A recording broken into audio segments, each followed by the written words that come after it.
Let's go find this buck.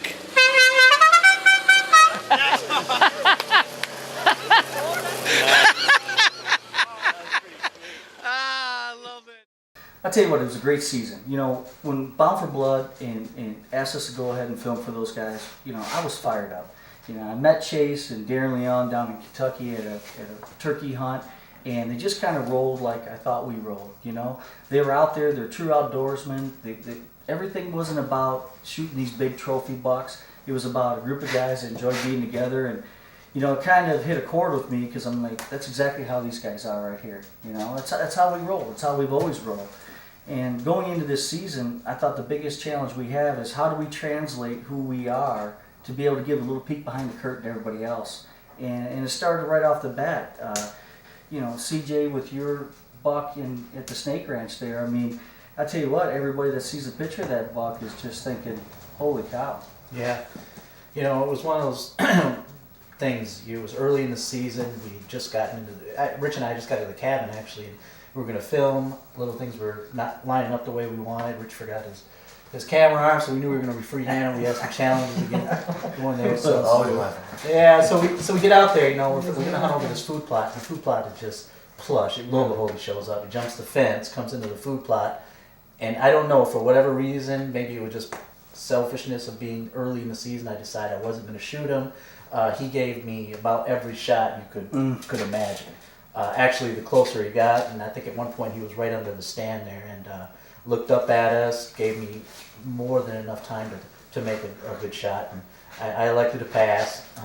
Yeah, that was a nice buck. Yeah, hindsight, you know, he's around, he'll be bigger next year, but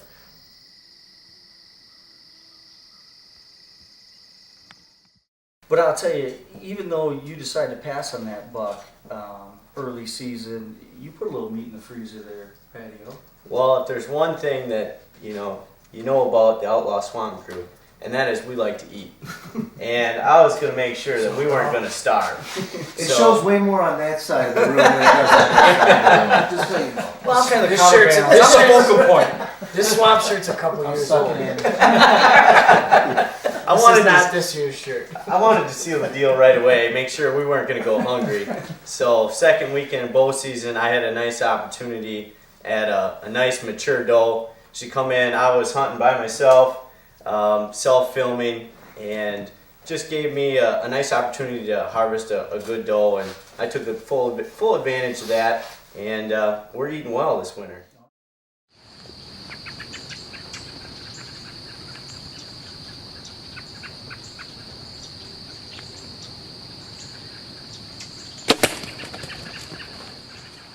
Man, talk about a great morning out. It's Saturday, September 19th. We had a cold front come in last night, bunch of rain. Cleared off this morning about 4 o'clock, just before it was time to go out in the stand here. I got in the stand this morning and been seeing deer ever since. I looked over my shoulder early here, about 25 after 6, and here comes a nice big doe looking for some meat in my freezer, so put a good shot on her here. I don't think she ran too far, but we're going to get down and take a look. Otherwise, we've been watching some bucks out in the bean field here. A lot of activity going on this morning, so could be a real good weekend of hunting. Stick with me here while we go look for this doe. Alright, she ran down this way. Let's see if we can find where she went in here.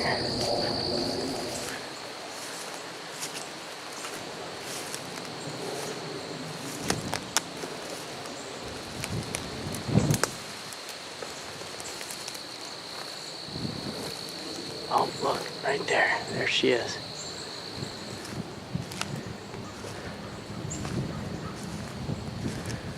Yep. She's done. There she is. There's the exit hole. What a great morning to be in the stand. Saw a lot of deer and was fortunate enough to have this nice doe combine give me a perfect shot. Shot her quartering at me. Usually like to take them broadside or quartering away, but just with the camera angle and everything else, that's what she gave me. But worked out, put a good shot on her, and she didn't go far. We'll be eating good this year. Family and Outlaw Swamp crew will have some venison to eat. Looking forward to a good year bow hunting.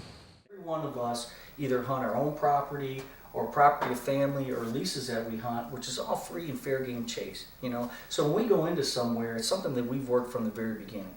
It's not something that you walk in there and all of a sudden there's 10 shooter bucks. You know, it's 1, it's 2, 3, unless it's Raisy's place, and then Or it's maybe 5 or public. Like the Or it's second time we completely went to public, yeah. Minnesota, we didn't give up on it completely. We Right. went back for the shotgun season, but that was all public land hunts. We didn't have a whole lot to go off of when we went. Which creates with the shotgun yeah, in that Minnesota. That was a nice buck. creates the challenge that drives us to do what we do. New land, new opportunities, different places to hunt. Everybody gets, you know, you love having what you can have to hunt. that was a Whatever great we- buck you shot at the Yeah. Minnesota. That was awesome. The best hunting experience of my life, hands down.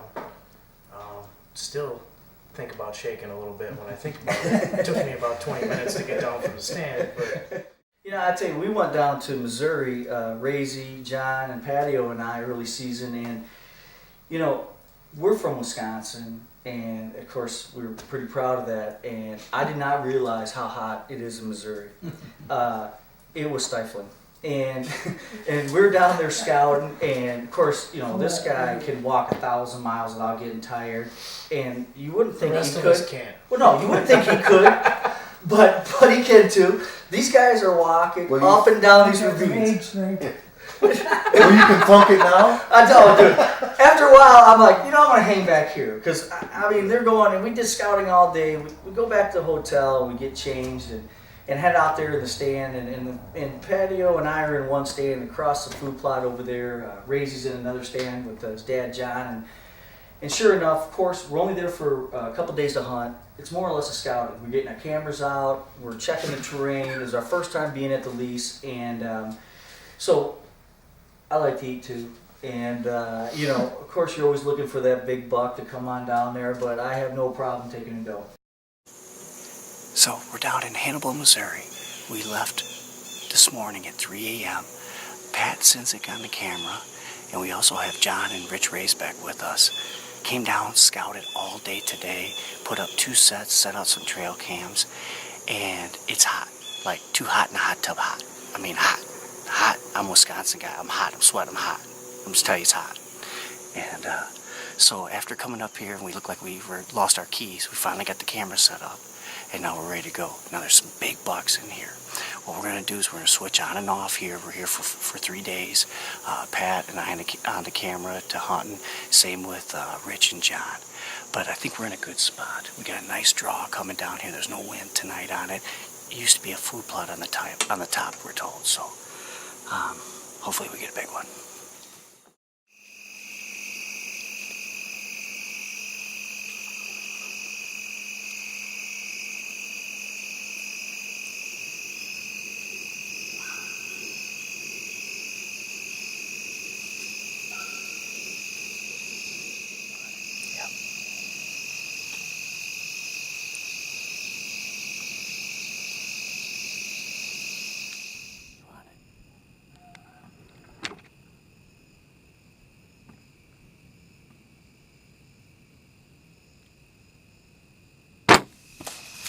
Nice, dude.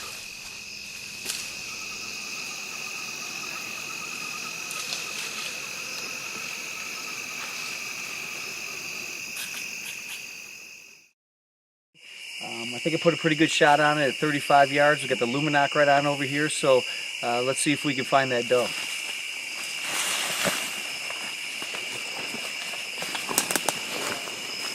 What we got? Oh, we got the bloodhound on it. You know?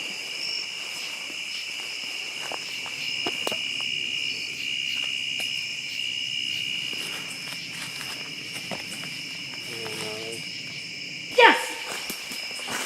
Yes! Good job, Fitzy. Yeah. Yeah, baby. Yeah. Yeah. White belly. Pat, did you bring your computer like I asked you? a good thing you're good at scouting. Give it here. I can read that. Well, and they got I some can too. read it. You know, if Yeah, let's there's look it deer up. coming out down there, You got your camera out right now. You telling me you can't plug it in and look at it? We all play a part in this, Pat. that comes out when We all play a part in this. All that right. comes out when it's something they don't want to do. This can't always be, you know, your part is scouting, Sometimes stands. you just got to use what's up Right. here. My part is shooting small deer at long range. That's what I do. I put stuff on film. It's a tough shot. You got it. You calling dogs too? If I had to.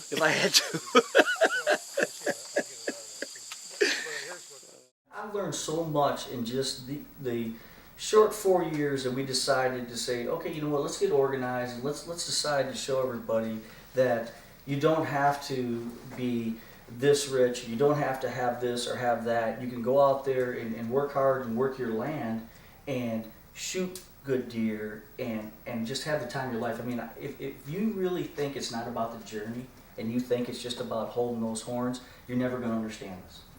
Because it's from when the spring food plots come in there and we're out there. I mean, there's times we went out to the swamp, Shane, and we couldn't even get the four-wheeler through there because there was too much water. Yeah. And we buried it, and you're pulling me out, and you're pulling me out. It would have been better with a bolt. It We really. turn right around and go back and do it. And Right. or we just keep going and we plug away. Wait till you can get in and Yep, you plug away Go at do it, what you and gotta you know, do. and then the first time we see something pop up in the middle of the swamp, a food plot, we didn't even know what it looked like, and we're high-fiving each other over a food plot. Right. And this is months before deer season.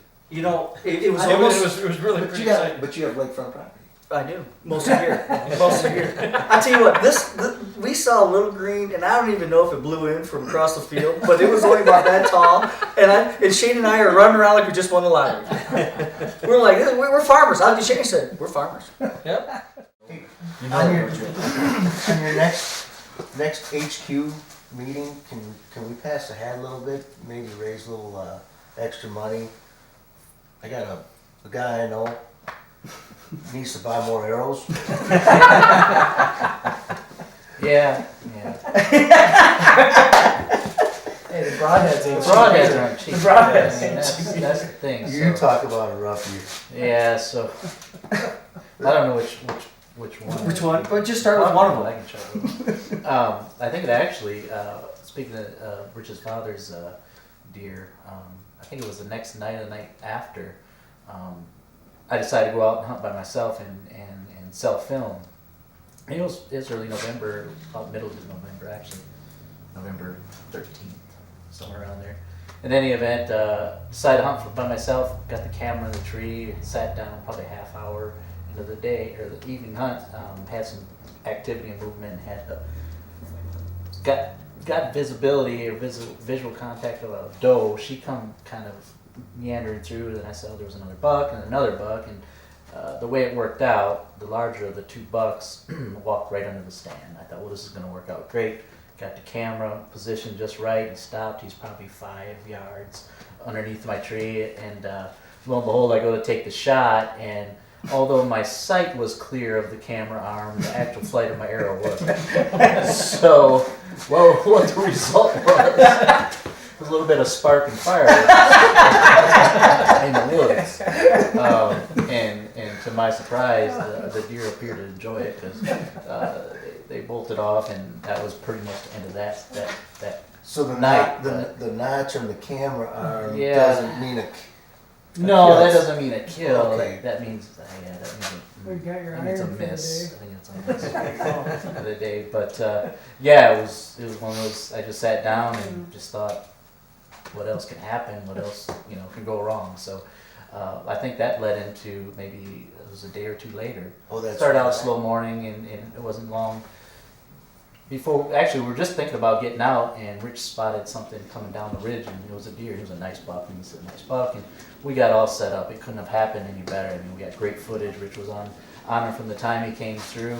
I was a little excited. Actually, stopped him a little short of what I wanted him, and couldn't take a shot, although I was at full draw. Fortunately, he decided that he wasn't too worried about whatever noise he just heard, and took a few more steps in the clear, and I got him to stop again and let it fly. And this time, instead of deflecting off my camera arm, it deflected off top of the deer's back, and gave him a nice little shave. He gave it the Barbasol. Gave him a little Barbasol shave. So I like to mark my deer so that I can keep track of them. Some cattlemen like to tag ears on this guy. So I got him marked. I know where he'll be next year if I see him. I'll be able to pick him out. But it was a great morning. We got great footage. Unfortunately, we just weren't able to close the deal. But again, just kind of what we're talking about. It was a great experience. It's something obviously that we're going to continue to talk about, and I'm going to get beat up for season after season until I actually someone kill else does something. it. Until someone else does it. Where did I mess up anyway? Low or high? I have to look. We have to check the footage, but I thought you went over top. I don't know. We just had a nice chance at a pretty decent buck. Here's I probably shot a little high. Not sure what happened. I stopped him the first time and he right behind that tree. So I got him to stop again. Actually had a good shot. Just missed. I don't know yet. It was November the 6th. Chilly. It wasn't cold yet, but it was just what you look for. That Just a real nice morning. early November, Great morning. crisp. Jump in the tree and, had a nice buck come through and he was out quite a ways and I hit the grunt tube and sure enough, he turned and he started coming towards us. And I thought, oh, we might get a shot here. And he come down this trail and I had him at 40 yards and I tried stopping him once and he didn't stop right where I needed him to be. So he kept going, I stopped him again and I thought I had a nice window, sneak an arrow in there. That's clear. And I didn't take into effect that he was 40 yards. There was a few overhanging limbs and the trajectory of my arrow went up and came down and Whack. smoked that overhanging branch. Yeah. But the buck, he stood there and he looked at me. No idea what happened. Didn't know what happened. The arrow blew up and so I'm hurrying trying to get another arrow knocked out of the quiver and I'm turned around facing the tree and asking Casey, is he still there? Yeah, he's still there. At this time, as he's starting to move from dead straight ahead of us to our left, I have the camera arm on my right, so he's trying to get me to tell him where this deer is, and I'm trying to pass the camera arm behind my back without hooking my strap a little bit. Turn in slowly, making sure he doesn't see us, and then I can get that camera arm over here to where I think we're gonna have that next opportunity. And I tell you what, the buck, Every group needs to show off. and he did a fantastic job. And the buck was coming closer, and I was able to knock another arrow and get drawn back. And again, the buck doesn't stop where I need him to, and I'm fully drawn for a couple minutes. And this buck is he's in the brush, I can't get a shot, and he's 10, 15 yards from us. If he would have taken one more step, one more step would have showed enough. I'm looking at this tree and I see one side of the rack on one side. I look other side, another rack, other side, and it was almost like he knew exactly what he was doing. And he did the right You thing. were a short timer with the draw. I tell you what, I'm behind my back trying to. I held that draw as long as I could, and I started shaking, and I had to let down. And it worked okay because I couldn't see the buck. So he couldn't see me. I let down, and I wait until I see that buck make any type of movement. And as soon as I see that, I draw back again, get full draw, and this buck is quartering at me, and he's 12 yards away. I'm thinking, well, I'm going to wait till he's broadside. And he takes a couple hops, and he starts trotting, and I grunted at him thinking he's got to stop before I can shoot, and he just takes off dead Never sprint. completed the turn. He stayed with the quarter look, and then he was gone. I can't even say that I had a miss this year or I had a pass. I had a ERP. I don't even know if there's an ERP category, but I found it. I mean, if you condition yourself of being in the stand, of making sure you stop the deer. You remember, you and I tracked that deer for 2 days. Why? Because I didn't stop it and I shot a shoulder. So I come down and my wife films for me and I build this ground blind because I'm watching. I got 2 deer that are running each side of these fields here. One was Ironsides, one was Gore, and so she's filming. I build this little ground blind out there out of the trees, and we get an encounter with Ironsides on the other end. And what does he do? He comes up and stands 5 feet from my truck. I'm looking at him thinking, touche. Well played, sir. Well played. And then I come back and I go back into that ground blind a couple days later by myself, and I'm out there and it's an evening hunt. I'm staying out in the mornings because it's still not late season, trying to follow the pattern, following the plan that we've discussed over numerous meals about staying out of the woods in the morning and not pushing those deer out of their bedding areas. And sure enough, here comes Gore. He pops out like 30 yards to the left, and I'm thinking, is this really happening? Great, I worked the plan and it's working, and he comes right in front of me, and I sit up and I'm thinking, I got time to actually get my stuff ready, and I got this camera going, and I'm doing one of these things here, and I'm ready for this buck, and it gets in front of me 5 yards, and I get in full draw, and out of habit I go, It jumped 10 feet in the air and ran away.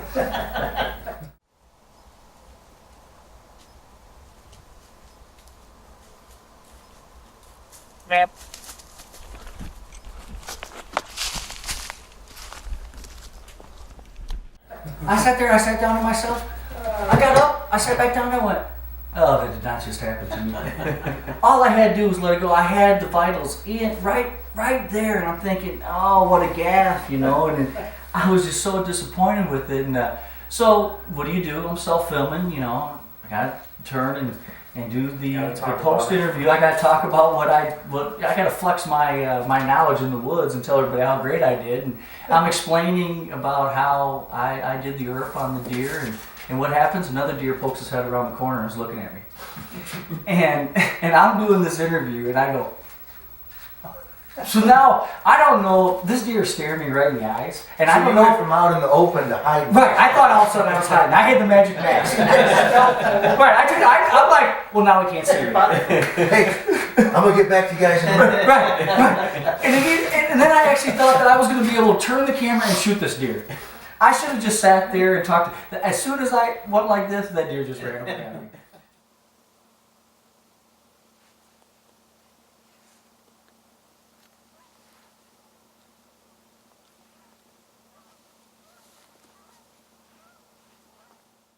You got your buck this year because you stuck with it. And you didn't have a good Minnesota. You're exactly right, Casey. You shot a big buck in Minnesota. I wasn't as fortunate, but you know what? I came back and I stuck with it. I got home and I hunted the very next day. I went out that morning and saw lots of deer. I had a nice buck that come in. I was self-filming and was able to capture some good footage of this buck coming in. Good footage. And still managed to make a good shot on it. And it's a tough program. Self-filming, I love it when Casey can get behind the camera for me because, it just makes it so much easier. Yeah, it sure does. Hunting's hard enough. Yeah, right. Can be hard enough. And you put together trying to run the camera and make a good shot on a deer.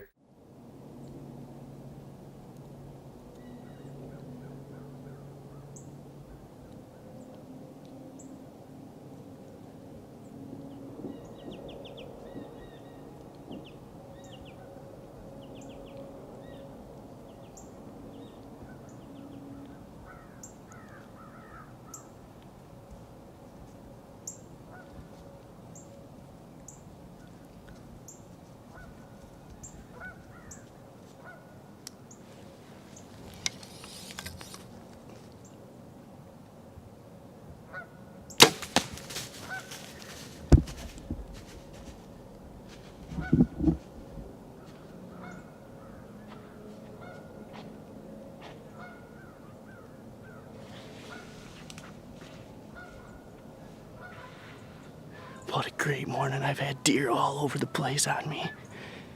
A couple different bucks out in the field. And this nice buck just come walking right down the trail. Hit my scent trail that I walked in on, and he come right in. And I just drilled him, baby. Drilled him. Woo! Filling a tag, baby. Punching numbers. That arrow went somewhere right in here. It was a pass-through, I know that. It's gotta be.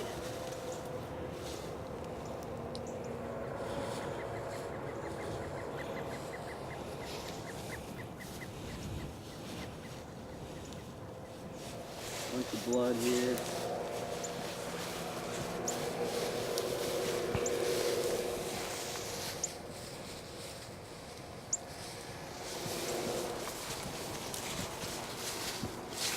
A lot of blood there. Blood, bunch of blood here.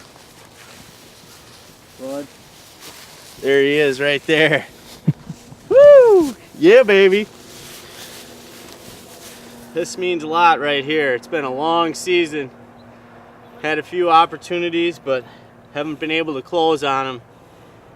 So to finally be able to seal the deal here, November 14th, time was running out. Feels good to punch a tag. Let me tell you, a lot of hard work and effort went into this thing this year.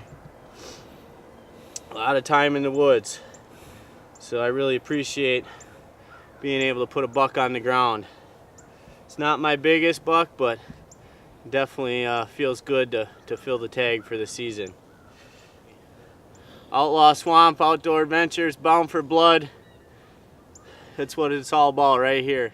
It was one of those things that, you know, you talk about having the greatest season, you talk about having the worst season, they're always usually wrapped into one, but you know, and then I shot the biggest buck of my life, and it's funny how things come full circle. So I get in the stand, and we've been out filming all the promo shots, CJ and I, for the talent over here all morning, and getting his stuff ready, and I set up everything. I moved from one stand over to that stand, so I had everything set up there. Left my bowl there, all my stuff in there, and I came in and tried to be as quiet as possible. And I get in there, and honest to God, I wasn't there but a half hour, maybe 45 minutes. And as I'm sitting there and talking to myself, and all of a sudden I hear the ch-ch behind me. And usually when I've hunted that's been earlier season, you can't see that behind you with all those leaves on there.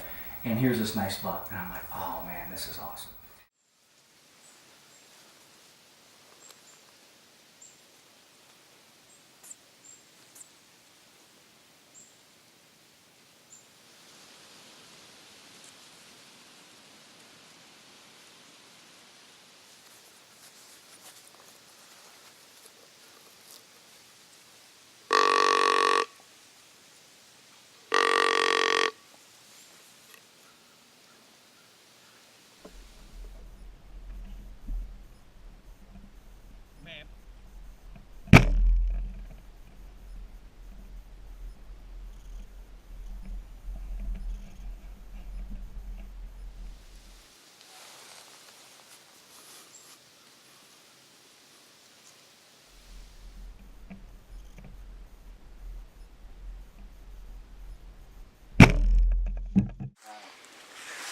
All right, so I think I made a good pass on him. When that buck came out over there, and I grunted at him because he got a good whiff of me. He turned right around and came right over there. So I made my first shot, and there isn't any blood. And I thought it was a really good pass through. Well, the buck stopped right over to the stand broadside right here for me. And then with my stand right over there, he walked down about 20 yards, and I put my second arrow in him. So I think when I saw him, he was only like 50 yards, and he was wobbling. And then I heard a crash, so I think it should be pretty good.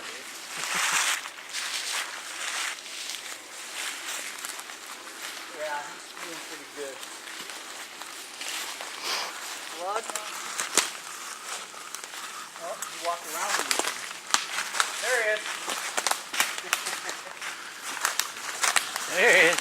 There he is. I couldn't be any happier with this buck. Beautiful, beautiful older buck. Looks like I did get him both times right in the side there. Ah!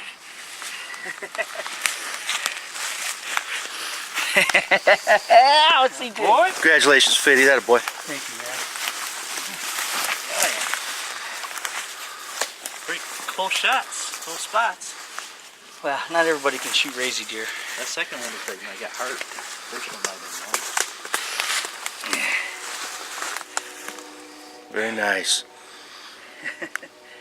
Got a little spread to him, don't he? Yeah.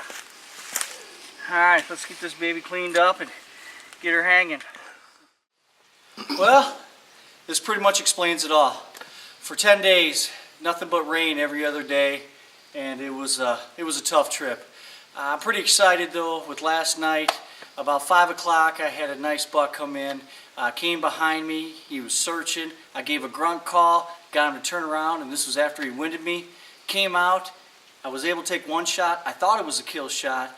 However, the deer jumped and bound for about 20 yards to the front, gave me another opportunity. I took my second arrow and was able to harvest that buck at the Snake Ranch, and it only went 50 yards. So, tough week, good week, fun week, rainy week, but it was a good time. Bound for Blood, thank you very much, fellas. We had a great time filming for you. See you soon.